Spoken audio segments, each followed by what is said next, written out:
Hello, and welcome to Overlooked Headlines. We're the podcast designed to share headlines from America and around the world that have been disregarded or overlooked, but are critical to our lives and well-being. It's our mission to inform with the headlines and then inspire through biblical words, which we call His Lines, that once heard and applied will help to strengthen our faith in God as we navigate this journey called life. Now, here's the host of Overlooked Headlines, Jeff Bass. What if the greatest threats facing our future aren't the things making the loudest noise? What if convenience is quietly reshaping our freedoms? What if another global health threat is already raising concerns among experts? And what if something as simple as sleep is impacting millions of lives more than we realize? Today, we're looking beyond the headlines and asking the questions many people aren't asking. Hello, everyone, and welcome to Overlooked Headlines. I'm Jeff Bass. Each week, we examine important stories that deserve a second look, apply biblical wisdom to current events, and help believers stay informed without becoming fearful. Let's begin with our first headline. ChatGPT wants access to your finances. What could go wrong? AI is rapidly moving beyond answering questions and generating content. Now, some tech companies envision AI assistants helping manage budgets, pay bills, make purchases, and even oversee financial decisions. Supporters say it will save time and simplify life. Critics warn it could create unprecedented privacy concerns and place enormous trust in systems most people barely understand. Here's what's happening. According to reports surrounding a new rollout from OpenAI, select users are being given the ability to link their bank accounts directly to OpenAI's chatbot platform, allowing the AI to analyze financial information such as balances, spending habits, investments, debts, and liabilities across thousands of financial institutions. The pitch is predictable. It's smarter budgeting, personalized recommendations, and a more helpful digital assistant. But beneath the sleek marketing lies a deeply unsettling question. How much of your life should AI really know? Smartphones know where we travel. Search engines know what we think about. Social media knows our political opinions, fears, habits, and relationships. Email providers scan inboxes for ad targeting, and algorithms track nearly every click online. Now, the next frontier appears to be financial surveillance. And unlike social media posts or browsing habits, financial records expose the deepest realities of a person's life. Your bank account can reveal your medical struggles, marriage problems, addictions, political donations, religious giving, travel patterns, income level, debts, investments, and vulnerabilities. It can show when you are desperate, when you're prosperous, fearful, and when you are under pressure. Now, that is an astonishing amount of power to place into the hands of an AI-driven ecosystem. Budgeting apps, investment platforms, and tax software have long connected to banking institutions, but AI changes the equation dramatically. Why? Because it's not merely storing data, it is interpreting it, learning from it, and building increasingly detailed behavioral profiles around it. That distinction matters. AI systems thrive on data. The more intimate the information, the more powerful the predictive capabilities become. And AI that understands your financial behavior can potentially anticipate your stress levels, purchasing impulses, future needs, ideological preferences, or even emotional states. Imagine a system that knows when you are financially vulnerable and can tailor ads, suggestions, or recommendations accordingly. Imagine AI-driven financial nudges steering users towards certain products, investments, or services based not only on need, but on psychological susceptibility. This is where the issue moves far beyond convenience and enters dangerous territory. The concern isn't merely hacking, though. Cybersecurity risk alone should alarm people. Major corporations, governments, hospitals, and financial institutions have all suffered data breaches despite claiming strong protections. Consumers are repeatedly told systems are secure until they suddenly are not. The larger concern is what happens when AI systems become permanently intertwined with the infrastructure of daily life. Today, the system offers budgeting advice. Tomorrow, it may determine credit worthiness. Next, it could influence insurance rates, lending decisions, employment screenings, or government compliance systems. Do you get the point yet? What happens when people become accustomed to allowing AI to monitor every transaction? What happens when banks, governments, or corporations begin expecting users to participate in these ecosystems? Could refusing AI integration someday become suspicious, inconvenient, or even economically limiting? Those questions may sound extreme today, but many developments that seemed unthinkable a decade ago are now routine. There is also another issue that deserves far more public attention: data permanence.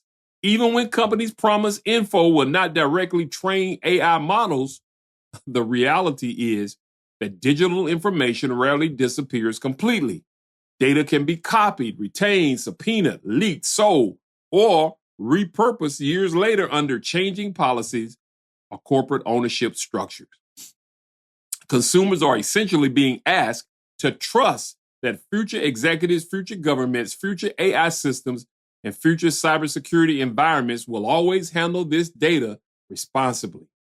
Now, that is an enormous leap of faith. And once privacy is surrendered, reclaiming it is almost impossible. The danger is not simply that AI may know too much. The danger is that humanity may slowly become comfortable with living in a world where nothing remains private at all. While technology continues advancing at record speed, another story reminds us how fragile our world can be. A former CDC director recently expressed concern regarding the current Ebola outbreak, stating he suspects it could become a very significant pandemic. Although health officials continue monitoring the situation, the comments have reignited conversations about preparedness, public health, and how societies respond to potential crises. Here's what we know. Second headline: Ebola Pandemic Concerns. Former CDC Director Robert Redfield recently said he suspects the spreading Ebola outbreak in Africa will spread across 3 new countries and become a, quote, very significant pandemic, end quote. I suspect this is going to become a very significant pandemic, probably going to leak into Tanzania, leak into southern Sudan, maybe leak into Rwanda, Redfield said in a news interview. So it's going to be very disruptive, he added. A majority of the Ebola cases are in Congo and Uganda. Local health officials in the 2 nations reported 536 suspected cases, 105 probable cases, 34 confirmed cases, and around 134 suspected deaths from the outbreak, according to the CDC. This is an outbreak right now that is really a significant outbreak that's a significant public health international concern, partially because it wasn't recognized very quickly. I'm not sure why, said Redfield.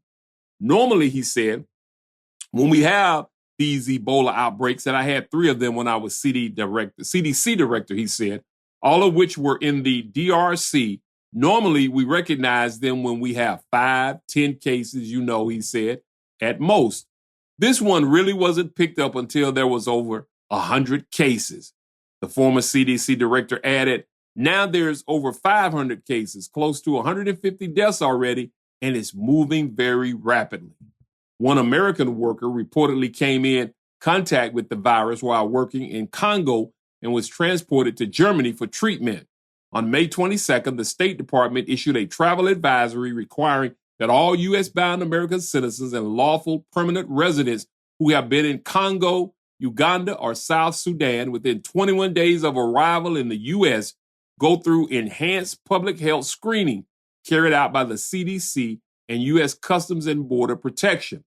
Travelers who have been to African countries with reports of Ebola outbreaks within the last 3 weeks must complete the enhanced screening at Washington Dulles International Airport. Before we continue, I want to give you a quick preview of something that's coming real soon.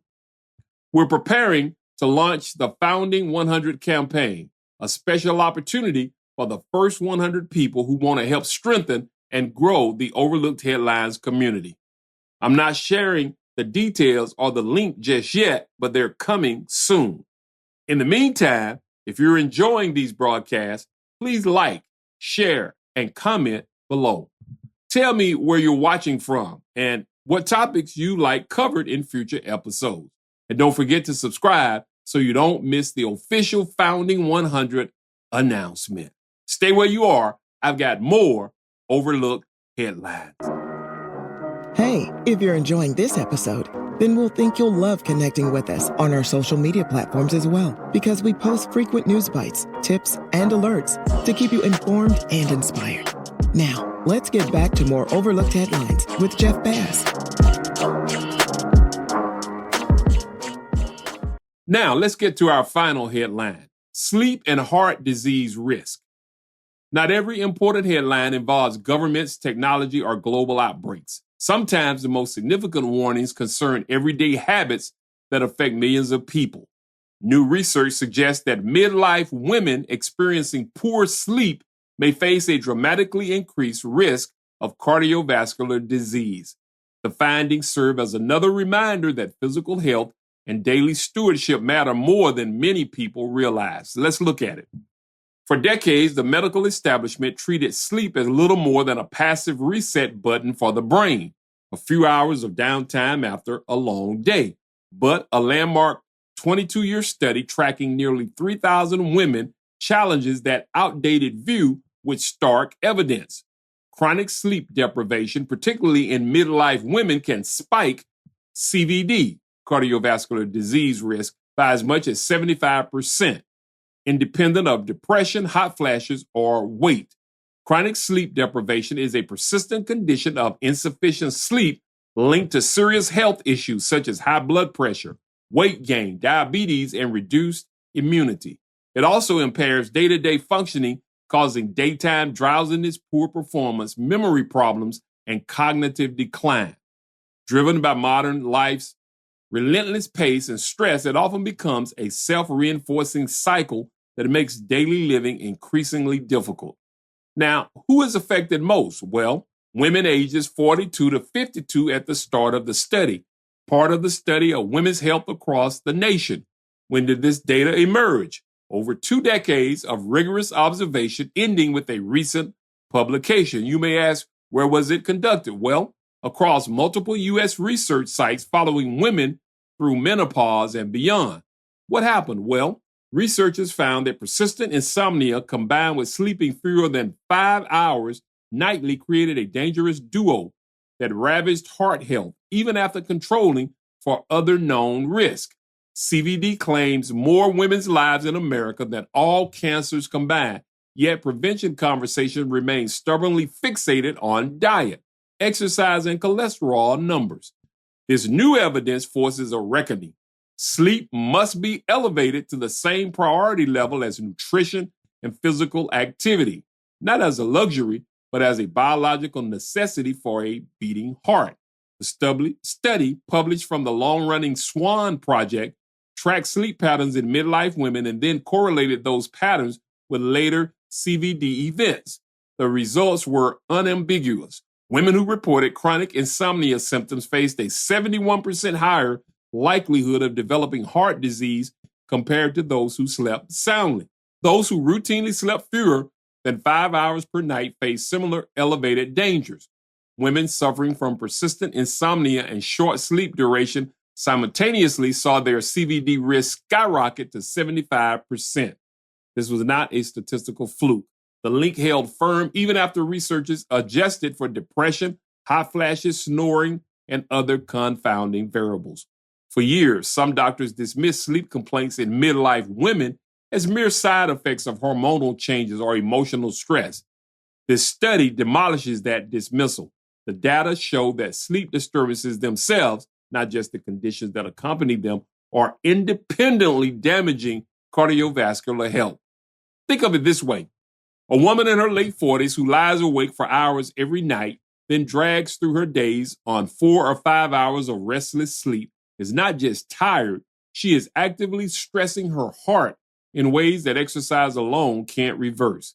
The inflammation triggered by chronic sleep debt becomes a slow, steady assault on blood vessels and cardiac tissue. Some might argue that sleep problems are only relevant for older women. Another recent study puts that notion to rest. Researchers examined young, healthy adults and found that just 3 nights of restricted sleep triggered measurable elevations in inflammatory markers associated with heart disease. High-intensity exercise helped reduce some of that inflammatory strain, but it could not fully counteract the cardiovascular burden. In fact, lack of sleep actually blunted the benefits of the workout. This means that even physically active young women can't outrun the consequences of poor sleep. Study also underscores that sleep is more than a numbers game. Duration matters, but so do sleep continuity, timing, satisfaction, and regularity. You see, a woman who sleeps 8 hours but wakes repeatedly throughout the night may suffer similar cardiovascular consequences as someone who gets only 5 hours of uninterrupted rest. For women navigating midlife, prioritizing high-quality, consistent sleep may be one of the most impactful steps available for protecting long-term cardiovascular health. That might mean creating stronger sleep boundaries, embracing wind-down rituals, or addressing sleep-disrupting symptoms head-on. For women in midlife and increasingly for women of all ages, sleep is a frontline defense against the leading cause of death. The heart wants what the heart needs. And what the heart needs, according to 2 decades of study, is a full, restful, uninterrupted night of sleep. The evidence is clear, but the choice is ours. Don't move. His lines are coming up. Still to come, our top headline. And don't miss his lines, right here on Overlooked Headlines. Now it's time for His Lines, where we take a closer look at these headlines from a biblical perspective taken from the Bible, God's Word. The greatest danger isn't always evil. Sometimes the greatest danger is convenience. Throughout history, people have surrendered responsibilities, freedoms, and discernment because someone offered an easier way. Today, technology promises to think for us, decide for us, and perhaps even manage our finances for us. But before believers hand over decisions that require wisdom, stewardship, and accountability, we should ask a simple question. Are we becoming more discerning or merely more dependent? This story reminds us of 2 biblical principles every believer must remember in a rapidly changing technological world. Principle number 1, discernment must never be delegated. 1 John 4:1 reads, "Beloved, believe not every spirit, but try the spirits whether they are of God." Technology can be a useful servant, but it must never become our master. God never instructed believers to surrender discernment. He instructed us to exercise it. Whether the source is a person, institution, media outlet, or AI system, believers are called to test, evaluate, and think biblically. The danger is not the tool itself. The danger comes when people stop asking questions. When convenience replaces critical thinking, discernment begins to disappear. A machine may process information quickly, but it can't replace the wisdom that comes from a relationship with God. The keys are to use technology wisely, verify before trusting, remain spiritually alert, and keep biblical truth above digital advice. Discernment protects us, but here's the next principle. Principle number 2, stewardship requires responsibility. Luke 16:10 says, "He that is faithful in that which is least is faithful also in much." Scripture consistently teaches that money is not merely a financial issue, it is a stewardship issue. God entrusts resources to his people and expects faithful management. You see, technology can help organize finances, it can assist with budgeting, it can provide useful info, but stewardship ultimately remains a heart responsibility before God. No algorithm can replace prayer. No software can replace wisdom. No digital assistant can replace accountability before the Lord.